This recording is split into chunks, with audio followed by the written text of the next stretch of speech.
Ya, mulai aja. Assalamualaikum warahmatullahi wabarakatuh.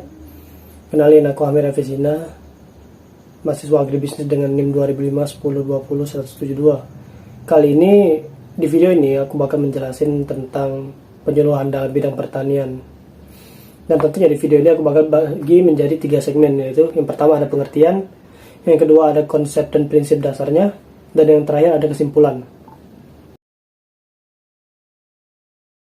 Setelah melihat banyak penafsiran dari penyuluhan pertanian itu, aku akhirnya mendapat satu kesimpulan, yaitu dalam penafsiran seluas-luasnya penyuluhan pertanian memberikan jenis pendidikan orang dewasa yang nggak cuma berhubungan dengan pertanian, tetapi juga pengembangan sumber daya masyarakat petani itu sendiri, dan penguatan kelompok dan keluarga petani, dan juga pengembangan organisasi yang bersifat kooperatif.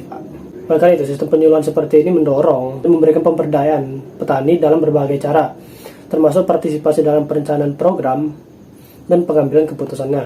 Nah, secara simpelnya gini Pak, penyuluhan pertanian adalah kegiatan pendidikan non-formal yang melibatkan penyuluh sebagai fasilitator atau penjembatan dalam ilmu kepada para petani sebagai penerima informasi yang sedang mengalami kesulitan dalam pengembangan pertanian dan kesejahteraan keluarganya. Nah, kira-kira seperti itu kalau dipersimpel.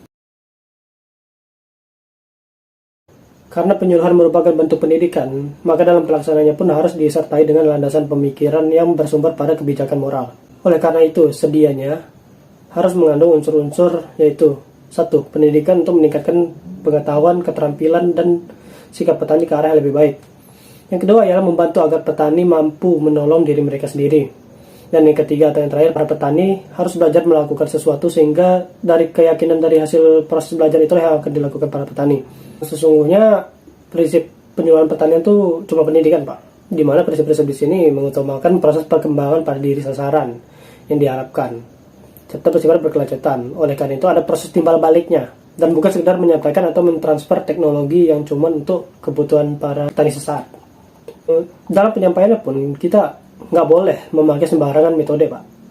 Ada metode khusus yang disebut dengan pendidikan orang dewasa atau disingkat dengan POD. Dasarnya, pendidikan orang dewasa adalah suatu proses belajar yang sistematis dan berkelanjutan pada orang yang berstatus dewasa dengan tujuan untuk mencapai perubahan pada pengetahuan, sikap, nilai, dan keterampilan mereka.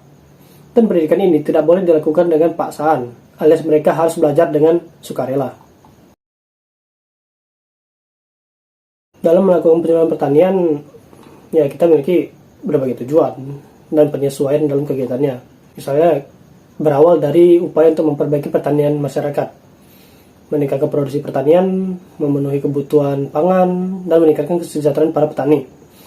Upaya tersebut tidak akan pernah terwujud dengan sendirinya, tapi perlu suatu proses belajar petani untuk memperoleh dan memahami informasi sehingga menjadi pengetahuan, melatih diri sendiri agar mampu berbuat dan termotivasi, agar mereka mau benar-benar bertindak memperbaiki diri sendiri maupun keluarga dan lingkungan sekitar mereka Pak.